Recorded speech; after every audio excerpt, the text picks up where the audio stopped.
Quando meu pai tinha cerca de 50 anos, ele adquiriu um papagaio cinzento africano.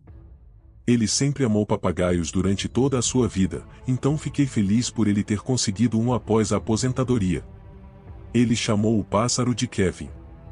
Meu pai ensinou a Kevin um vasto vocabulário de palavras e realmente o treinou para entender o significado de certas palavras como olá, como está, comida, obrigado, bom e algumas outras.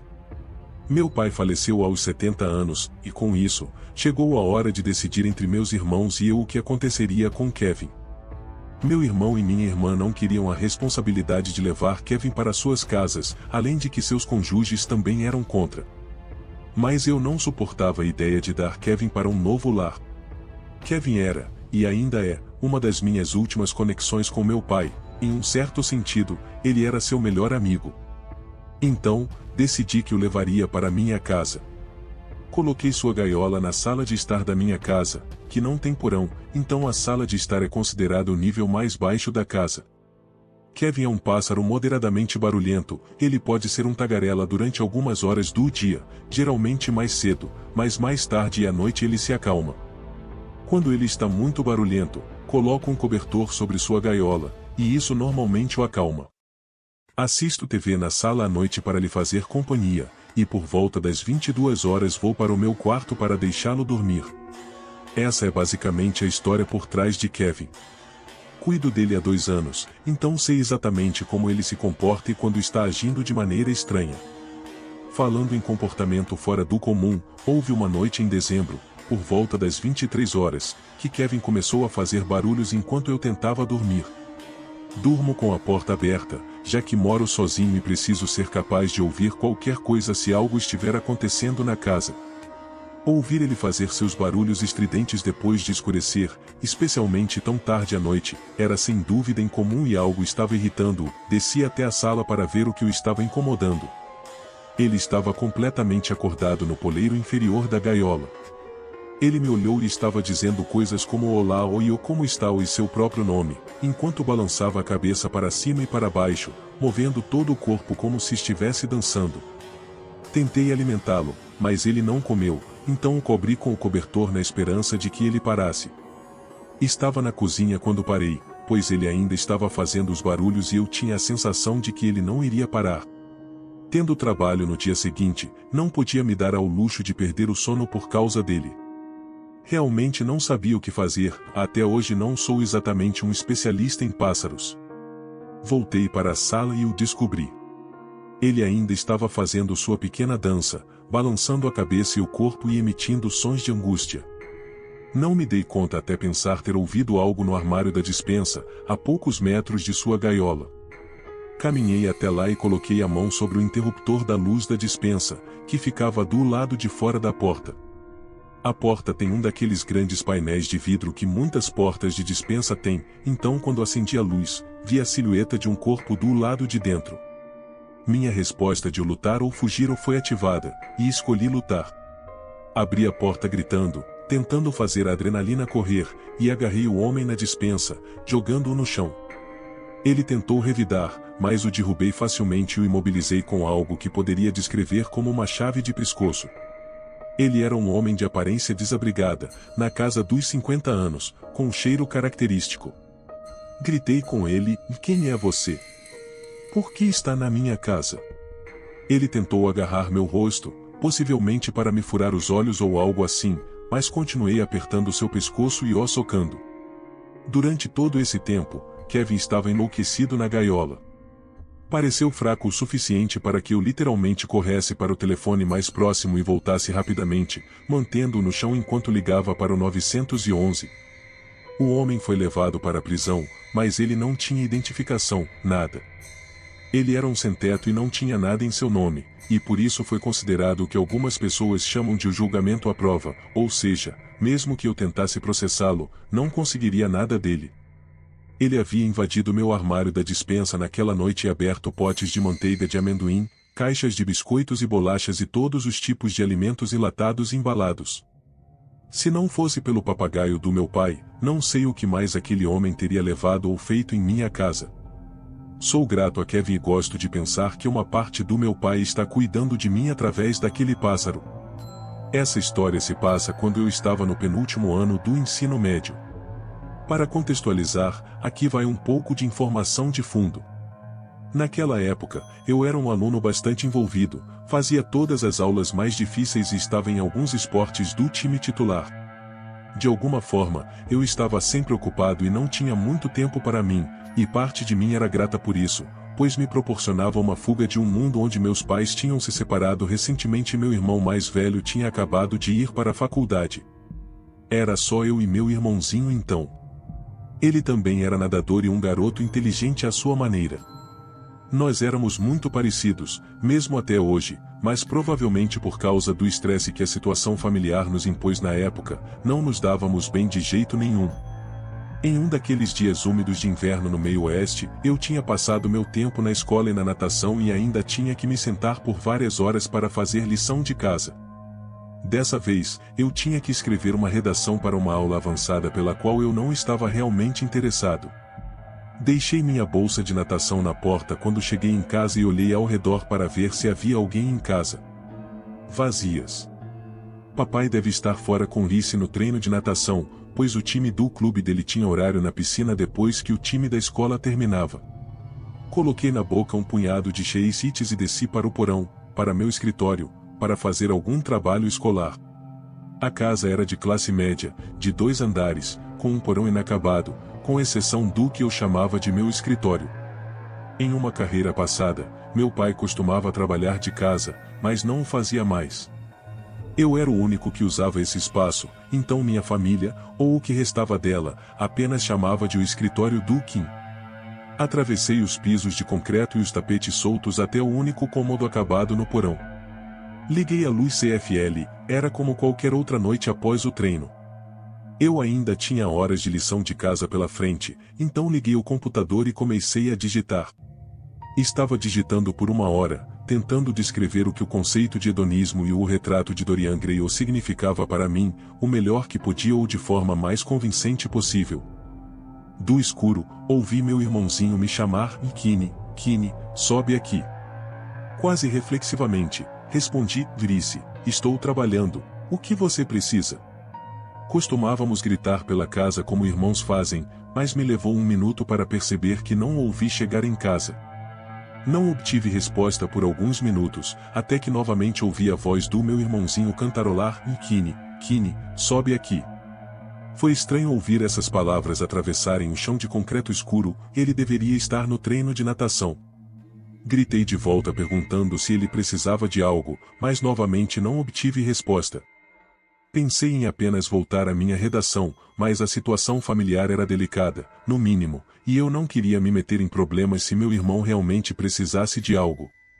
Decidi me levantar e descobrir por mim mesmo. Corri escada acima. Escadaria do porão da única maneira que um colegial pode, e chamei novamente pelo meu irmão, Lice. O que está acontecendo? Estou muito ocupado. Revirei o andar principal procurando por meu irmãozinho ou por sinais de que ele estava em casa. Nada de sapatos, nada de mochila, então ele não estava em casa e não havia carro na garagem também.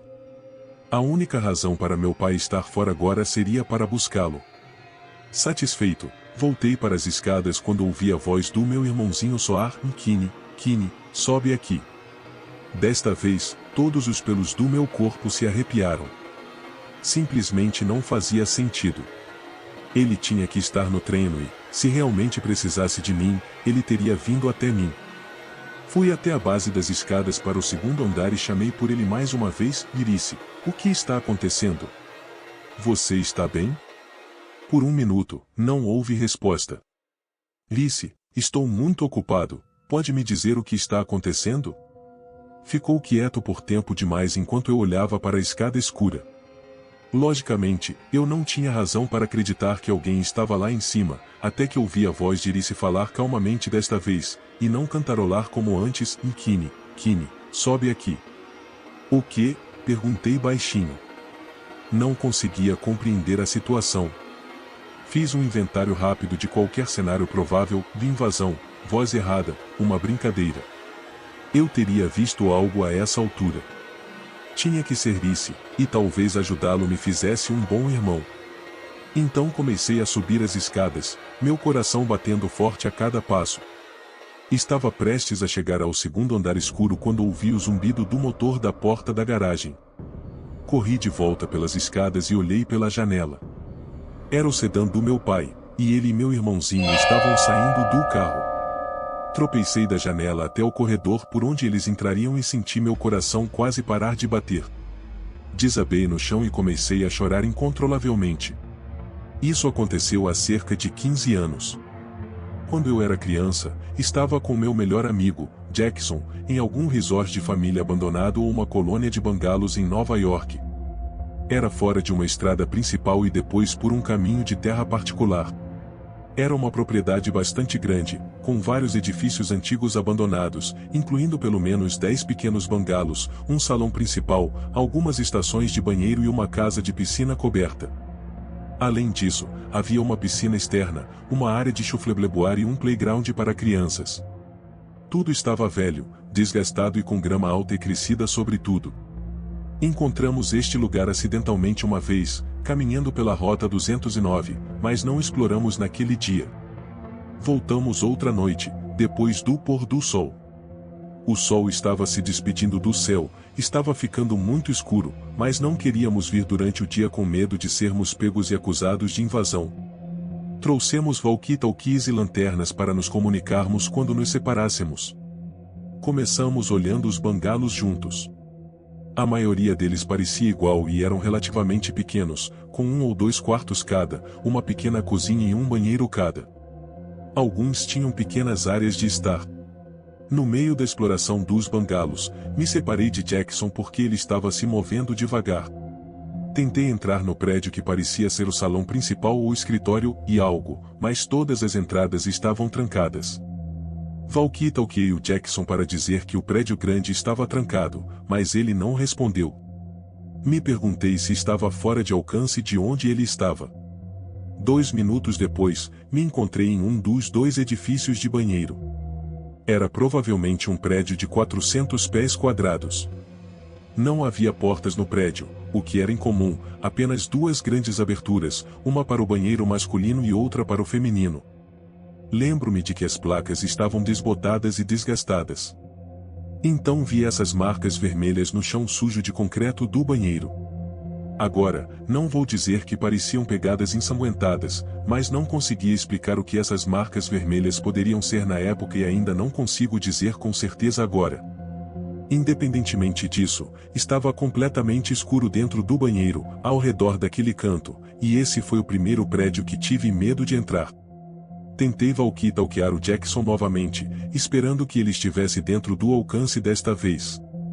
Apertei o botão no walkie e disse, "Bey, onde você está?" Quando soltei, ouvi o som de bip que o walkie-talkie receptor faz depois de receber uma mensagem, vindo de dentro do banheiro. Isso quase me deu um ataque cardíaco. Então pensei que o Jackson já devia estar lá dentro, daí as pegadas vermelhas. Chamei seu nome e ecoou dentro do banheiro.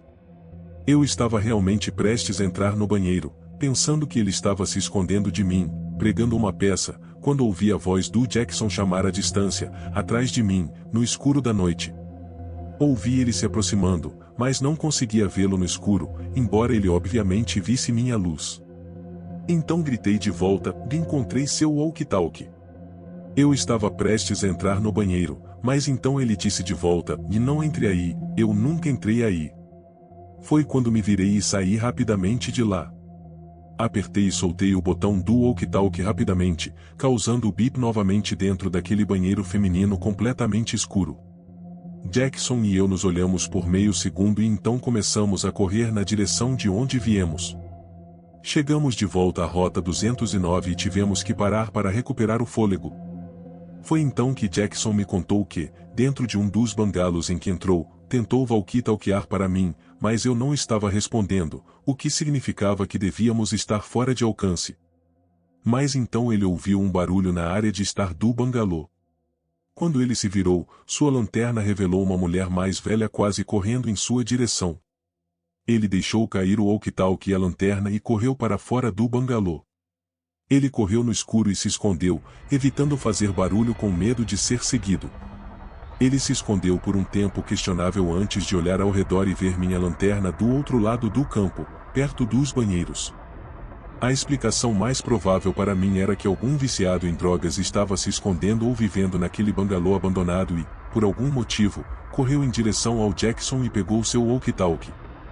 O que ela estava fazendo naquele banheiro, quem sabe? Talvez drogas, talvez o banheiro do bangalô não funcionasse. Mas o que não sei é por que havia um rastro do que parecia ser sangue lá dentro. Essas são minhas teorias, mas não consigo explicar tudo, e essa é a parte mais assustadora.